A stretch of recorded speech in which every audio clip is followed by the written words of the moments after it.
I cut off my twin sister at 29 after catching her kiss my fiancé. 10 years of hate later, she died in a car crash. I didn't even want to go to her funeral. Mom begged me to do it. After the ceremony, I went to her old room. In her things, I found a paper folder with my name. I opened it and my heart stopped. Inside were handwritten letters, dozens of them, all addressed to me.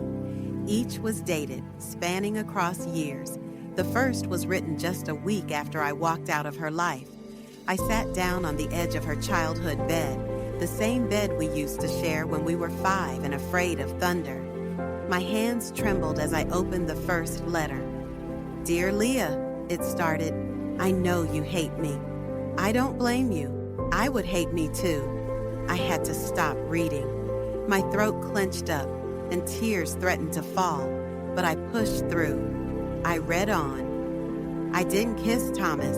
He kissed me, and when I pulled away, you walked in. I know it looked bad, but you never let me explain." That sentence alone cracked something open in me. I'd told myself I didn't care, that I had moved on, but clearly I hadn't. My heart still ached from the betrayal I believed in for a decade. I flipped to the next letter. This one was more frantic, messy handwriting, likely written during one of her anxiety spirals. "You blocked my number. I emailed you. I wrote on your birthday card. You never opened anything. Leah, please, I love you. I messed up somewhere, but not like that." The next few were quiet, less begging, more updates about her life. How she'd finally gotten promoted at her job, how Mom's health was scaring her, how she missed me every day. One letter hit harder than the rest, dated on my 35th birthday. "I saw you today. You didn't see me. You were at the market buying flowers, yellow ones. You still love sunflowers, huh? I almost walked up and said hi, but your face was so peaceful. I didn't want to disturb that." I closed the letter and stared at the wall. Why hadn't she told me in person? Why did she never fight harder to see me, to clear the air? But deep down, I knew the answer. I made it impossible. I changed my number, moved to a new city, cut off everyone who dared mention her name. I built a wall so high she couldn't climb it. There was one last letter in the folder, tucked away in the back. It didn't have a date. "To be opened if I die," it said on the outside. My fingers hesitated. Then I opened it. "Leah, if you're reading this, I'm probably gone. I hope you came to my funeral. I hope Mom got through to you. I hope you can forgive me one day. If not for me, then for yourself. Hate is heavy, sis. You've carried it too long." I dropped the letter. My hands shook. I wasn't crying. I was sobbing now. Ugly, messy, loud sobs that shook my whole body. She didn't betray me, not like I thought. That night, I stayed at Mom's house. Couldn't sleep, could barely breathe. Around 3 a.m., I got out of bed and went back to her room. I needed to know more, needed to see beyond the letters. I found an old phone of hers in a drawer. Miraculously, it still worked. I charged it and went through her photos.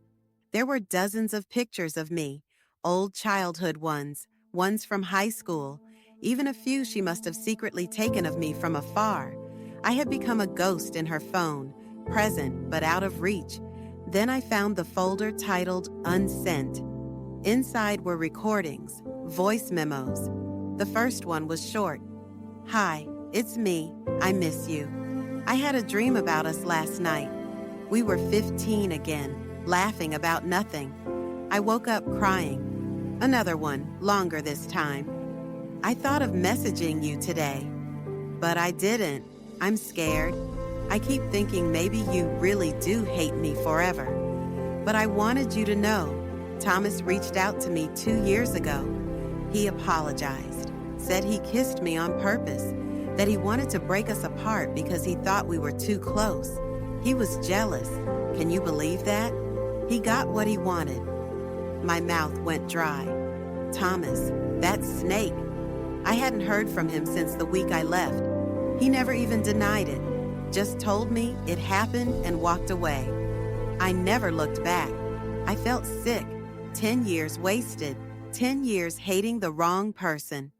That weekend, I went home to my own place. I brought the letters with me, couldn't leave them behind.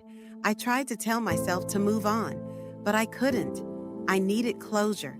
So I did something I hadn't done in years. I looked up Thomas, found him easily. His face hadn't changed much, still smug. He lived just 2 hours away. I sent him a message, simple. I know the truth. Can we talk? He replied within an hour. Sure. We met at a quiet cafe halfway between us. When I walked in, he stood, tried to smile. Leah, wow, it's been... Sit, I said. He sat. I didn't waste time. Did you kiss her? Not the "it happened" version, the truth. He looked guilty. Yes, I kissed her. I knew you were coming back in a minute. I wanted you to see. Why? He looked down. Because I knew I was losing you. And I thought if I broke you two up, you'd cling to me. You ruined my relationship with my sister. I ruined everything, he said quietly. I stood. You did, but I let you. He nodded. I'm sorry. I don't forgive you, I said, but I forgive myself for believing you. And I walked out. Back in my car, I let out a breath I didn't realize I'd been holding for 10 years. The next few weeks were hard. Grief and guilt hit me in waves. I kept hearing her voice in those letters. I kept wishing I'd opened them sooner. Then I remembered something. Her letters mentioned a man she'd been seeing. Someone serious. His name was Matthew. I found him on Facebook, sent him a message. Hi, I'm Leah. I'm Elena's twin. He replied that same night. I've been hoping to hear from you. She talked about you all the time. We decided to meet. I wasn't sure why. Maybe I wanted to see the side of her I never got to witness. Matthew was kind, gentle eyes. He spoke about her like she was magic. She was the most forgiving person I've ever known, he said, even when she was hurting. She hurt a lot, I whispered.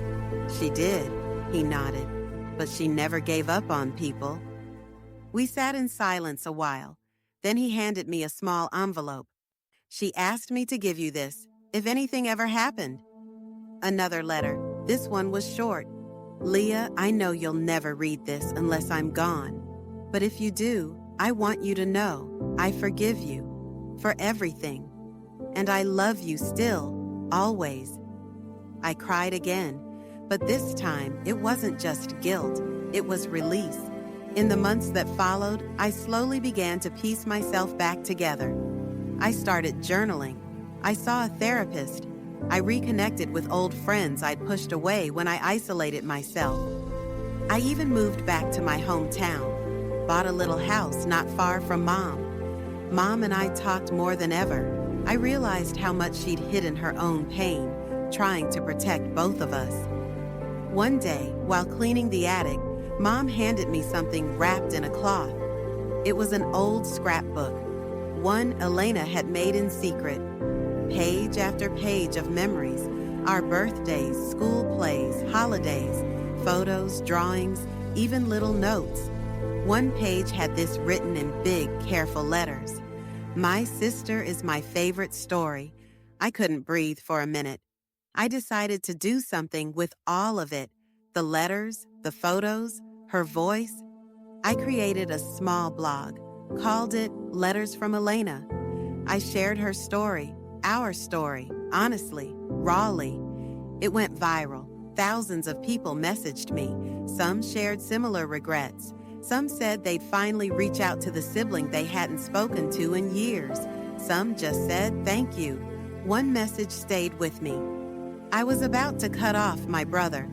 Then I read your story, and I called him instead.